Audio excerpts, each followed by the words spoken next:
Oremos. Pai querido, dá-nos teu Espírito neste momento. Ilumina nosso entendimento. Queremos compreender o que queres nos dizer.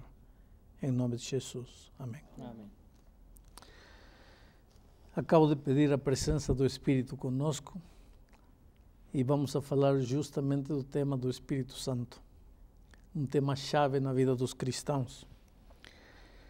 Porque São Lucas 4:1 diz assim: Jesus, cheio do Espírito, voltou do Jordão e foi guiado pelo mesmo Espírito no deserto. Cheio do Espírito. A vida de Cristo foi uma vida cheia do Espírito.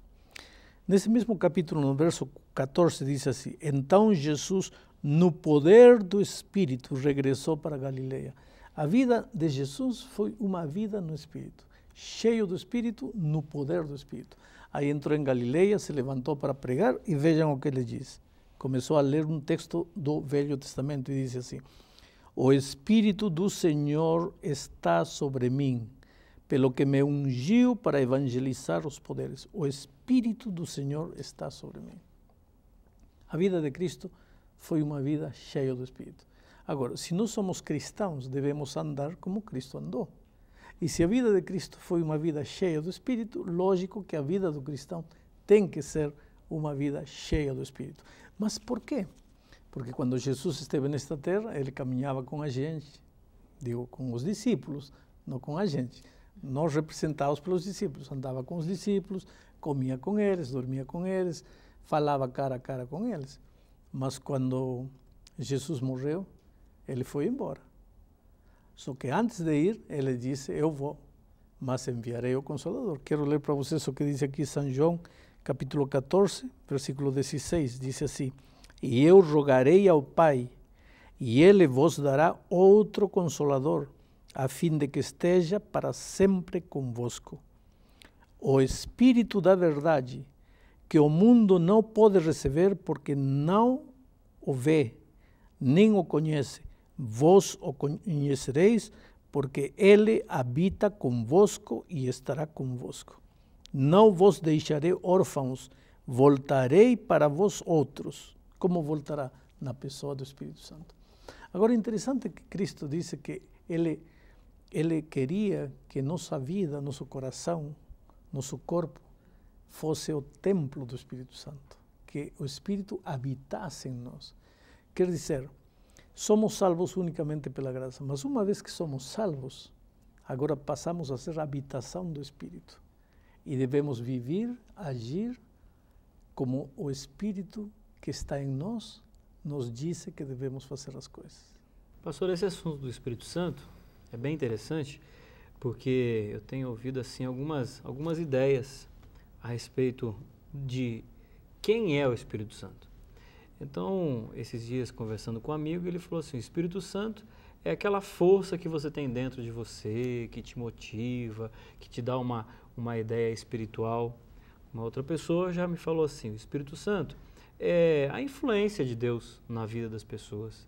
Então, é esse poder de Deus. Então, o Espírito Santo é o que exatamente? É uma força? Vou te ler um texto para responder a tua pergunta. Diz assim, está aqui em Romanos, capítulo 8, versículo 26. Diz assim: Também o Espírito semelhantemente nos assiste em nossa fraqueza, porque não sabemos orar como convém, mas o mesmo Espírito intercede por nós sobremaneira com gemidos inexprimíveis. Em outras palavras, o Espírito não é uma influência, não é uma força, não é um poder. O Espírito é uma pessoa, tão pessoa quanto o Pai, quanto o Filho. O Espírito é uma pessoa. O Espírito ensina, o Espírito guia, o Espírito sente, o Espírito fica triste, diz São Paulo: não contristeis o Espírito Santo, quer dizer que o Espírito Santo fica triste. Olha, uma influência não fica triste, uma influência não fala com gemidos inexprimíveis, uma influência não ensina, quer dizer, o Espírito é uma pessoa, disso não podemos ter dúvida, apenas é uma pessoa que não tem corpo, Agora, mas como pode não ter corpo e ser pessoa? Bom, estamos falando de coisas espirituais, não estamos falando de coisas materiais. A nossa mente é carnal, é humana. Como nossa mente pode entender a natureza espiritual do Espírito Santo? Veja, Martim Lutero usava uma figura, ele dizia que Deus é como toda a água do mar e a nossa cabeça é como este copo. Como podemos fazer caber a água toda do mar neste copo? Então, como Deus pode caber em nossa mente humana? Como o Espírito pode ser entendido pela gente? Não, apenas podemos ter as coisas que nos são reveladas na Palavra de Deus. Pastor, eu conheço algumas pessoas que dizem que o Espírito fala através delas, né? Elas têm dom de línguas, esse tipo de coisa. Só que eles falam coisas que a gente não entende. Tem alguma relação com esse texto que o senhor leu, de gemidos inexprimíveis, coisas que nós não entendemos? Como é que o senhor explicaria isso? Veja, o Espírito Santo dá dons. E dá o dom de línguas, dá o dom de ensinar, o dom de profetizar, o dom de curar. O Espírito Santo é especialista em otorgar dons. Inclusive porque a Igreja de Deus precisa de dons. A Igreja de Deus é como um corpo. O corpo precisa de olhos para ver, de ouvidos para ouvir, de mãos para tocar, de pés para andar, de coração para puxar a vida. A Igreja de Deus é igual. Precisa de gente que saiba cantar, que saiba orar, que saiba pregar, que saiba sorrir, que saiba ensinar, que saiba curar, que saiba falar línguas. Por isso, o Espírito otorga línguas, dá línguas. Agora, eu conheço gente que fala 2, 3, 4, 5 línguas, evidentemente recebeu o dom de línguas de Deus. Agora, qual é a primeira evidência de que uma pessoa recebeu o Espírito Santo? Isso está claro aqui em Romanos capítulo 16, vejam o que diz. Romanos capítulo 16, versículo 8, diz assim: quando ele vier, está falando do Consolador. Versículo 7 explica: mas eu vos digo a verdade, convém que os vá, porque se eu não for, o Consolador não virá para vosotros. Se porém eu for, eu vos-lo enviarei. E quando ele vier, convencerá o mundo de pecado, da justiça e do juízo. Qual é o primeiro trabalho? Quando o Espírito Santo vier à tua vida, qual é o primeiro trabalho que vai fazer o Espírito? Convencer-te de que tua vida não está certa. Convencer-te de pecado. Então, tem gente que diz assim: a primeira evidência de que o Espírito Santo veio à minha vida é que eu comecei a falar línguas estranhas. Espera um pouco, a Bíblia não diz isso. A Bíblia diz que a primeira evidência de que o Espírito Santo tomou posse da tua vida é que te abre os olhos para enxergar tua realidade espiritual, para convencer-te de pecado. E o que é pecado? Pecado é fazer tudo contrário à vontade de Deus. Então, se você quer receber o Espírito Santo, e o cristão precisa ser batizado pelo Espírito Santo, porque uma coisa é ser batizado por água, isso as pessoas veem, tá?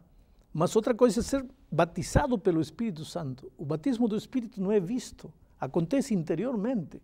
Você é cheio do Espírito, o poder do Espírito se apodera de você, mas para que você seja batizado pelo Espírito, tem primeiro que ajustar sua vida aos ensinamentos bíblicos. Se você está andando completamente contrário àquilo que Deus ensina na sua palavra, como é que pode ser batizado com o Espírito Santo? Mas como é que a gente vai identificar essa voz, essa presença na nossa vida? Como identificar em que sentido? Porque, como o Elmar falou, a gente tem pessoas que dizem: o Espírito Santo é aquela força dentro de você que te empurra para frente, né, que te põe positiva, alguma coisa assim. E as pessoas, outras dizem: não, é uma voz que te fala coisas boas, né, que te conduz de uma maneira... E outros dizem que retém o Espírito Santo porque fala em línguas. Então, se o senhor está falando que não necessariamente a pessoa precisa falar em línguas para ter o Espírito Santo, como é que eu vou identificar se eu tenho o Espírito Santo ou não tenho o Espírito Santo? Olha a tua vida e vê se tua vida está ajustada à palavra de Deus. Em outras palavras, olha para a palavra de Deus. Se a palavra de Deus diz que você deve vestir paletó verde e você está vestindo paletó vermelho, você está contrário àquilo que a palavra de Deus está dizendo. Então, bota o paletó verde. É simples. É decir, de uma maneira simples, estou te ensinando a grande verdade da vida. As pessoas filosofam demais. Não, é simples. Se a palavra de Deus te diz que é por aqui e você está indo por lá, como é que você pode receber o Espírito Santo? Porque o primeiro trabalho que o Espírito Santo faz na tua vida é mostrar-te que você está indo errado, volta para o caminho. Por isso, Deus disse, far-te-ei ver e te ensinarei o caminho em que deves andar. E como é que a gente vai identificar, pastora, por exemplo, a igreja que tem o Espírito Santo, que tem a linha correta? Porque existem, por exemplo, denominações que realizam milagres, coisas assim, e a gente tem a nítida sensação de que é o poder do Espírito Santo que está atuando ali. São milagres para o bem, para a cura.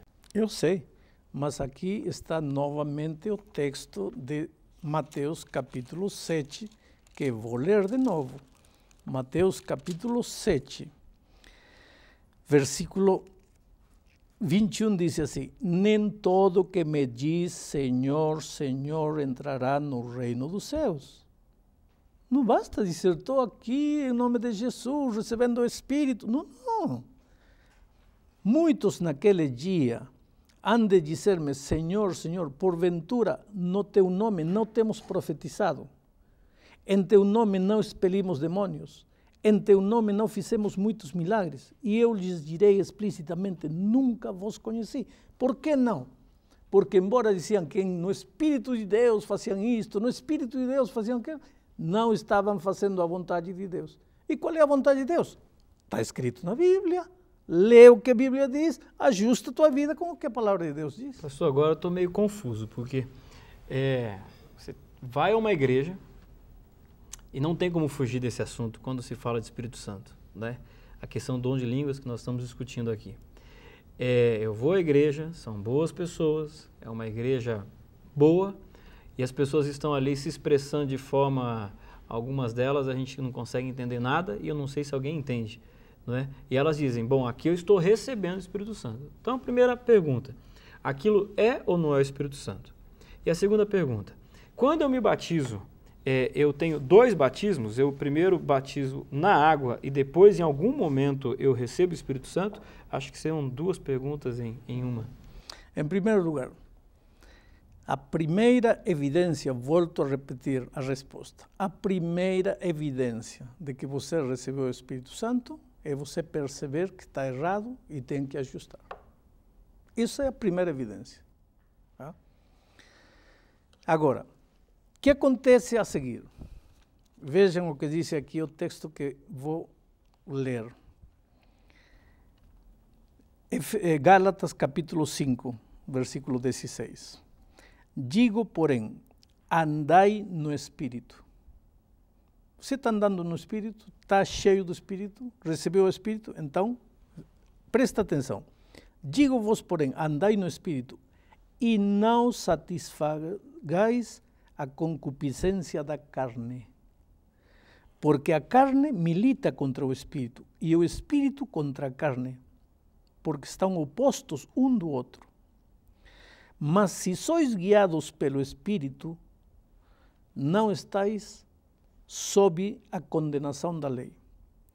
Agora, ora, as obras da carne são prostituição, impureza, lascívia, idolatria, feitiçaria, etc, etc, etc. Mas o fruto do Espírito é amor, alegria, paz, longanimidade, benignidade, bondade, felicidade, mansidão, domínio próprio. Então, o que está dizendo aqui São Paulo? Que a maior evidência de que você recebeu o Espírito Santo não é cair no chão, não é falar coisas incoerentes ou inconexas. A maior evidência que você recebeu o Espírito é que os frutos do Espírito devem aparecer na tua vida. Pastor, esses dias eu ouvi uma coisa que me preocupou bastante. Eu ouvi falar em pecado contra o Espírito Santo e me disseram que esse pecado não tem perdão. Fiquei pensando, será que eu já cometi esse tipo de pecado? O que é o pecado contra o Espírito Santo? Aí que está. Qual é o primeiro trabalho? Quero ver se vocês entenderam. Qual é o primeiro trabalho que o Espírito Santo faz na vida da pessoa? Mostrar aonde eu devo mudar, melhorar. Mostrar o pecado. Meu pecado. Mostrar o pecado. Justamente. Primeiro trabalho. Se o Espírito Santo te mostra o pecado e você não faz caso, o que está fazendo? Está endurecendo seu coração à voz do Espírito. O Espírito fala, você não ouve. O Espírito fala, você não ouve. O Espírito fala, você não ouve. Chega um momento em que você cria uma espécie de coraça espiritual. O Espírito pode gritar, você não ouve. Então você cometeu o pecado imperdonável. Por que o pecado contra o Espírito é imperdoável? Não porque Deus não queira perdoar, mas porque você se endureceu de tal maneira que não há maneira de convencer que você é um pecador. E o primeiro que você precisa fazer para ser perdoado é reconhecer que você é pecador. Porque se você não pede perdão, como Deus vai te perdoar? O pecado imperdoável é imperdoável, não porque Deus não quer perdoar, é porque o homem se endureceu tanto contra o Espírito que não quer mais ser perdoado. Dentro do plano da salvação, pastor, Jesus ali deu a sua vida para nos salvar e hoje, pela graça, nós somos salvos. Mas dentro desse processo da salvação, aonde que o Espírito Santo entra nessa obra para a salvação do ser humano? O Espírito Santo, ele é aquele que te cria consciência das coisas espirituais. Você pega a Bíblia e lê, Cristo morreu por mim. Mas isso, para o coração humano, pecador, não significa nada. A não ser que o Espírito venha e me abra os olhos. Ah, Cristo morreu por mim.